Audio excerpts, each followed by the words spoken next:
What wouldn't you do, what wouldn't you say to avoid the penalty for treason?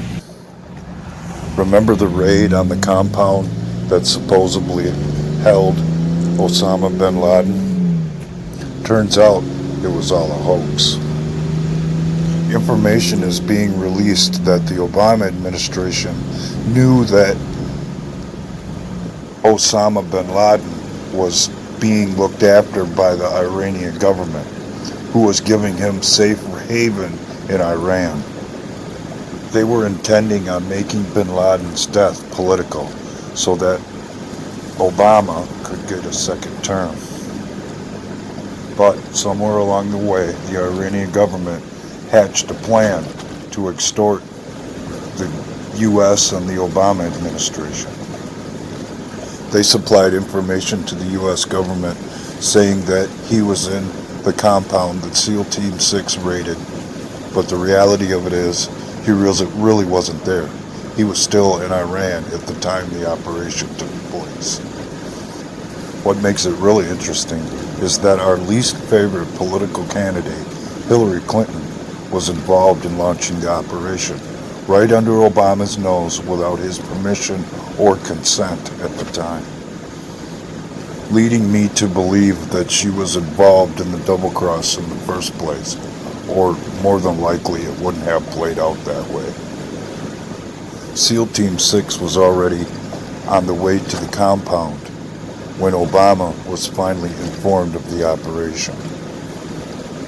They weren't aware till after the raid that they had executed a decoy.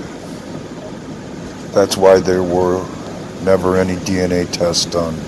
There were never any pictures of the body, and they just dumped it at sea in order to cover up the fact that it wasn't really bin Laden.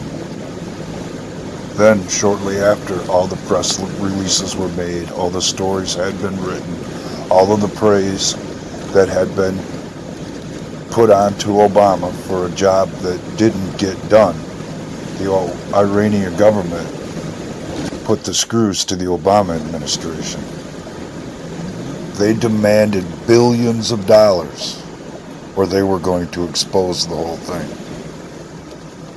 And now you know the origins of the Iranian nuclear deal.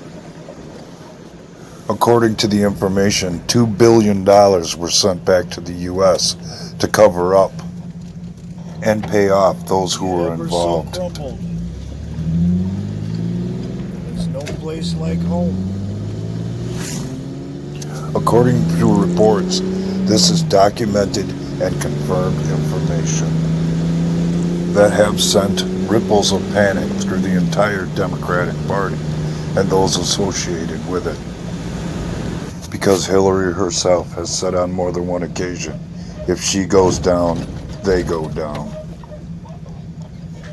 Trump can be and must be expunged. The hint he has triggered, the Pandora's box he has opened, they will not be so easily destroyed.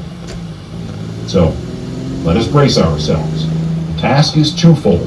The terrorist Trump must be defeated, must be destroyed, must be devoured at the ballot box. And then he and his enablers and his supporters and his collaborators and the Mike Lees and the William Barrs and the Sean Hannitys and the Mike Pences and the Rudy Giulianis and the Kyle Rittenhouses and the Amy Coney Barretts must be prosecuted and convicted and removed from our society while we try to rebuild it and to rebuild the world Trump has nearly destroyed by turning it over to a virus. Remember it. Even as we dream of a return to reality and safety and the country for which our forefathers died, that the fight is not just to win an election, but to win it by enough to chase, at least for a moment, Trump and the maggots off the stage, and then try to clean up what they left. Remember it, even though to remember it means remembering that the fight does not end November 3rd, but in many ways will only begin that day.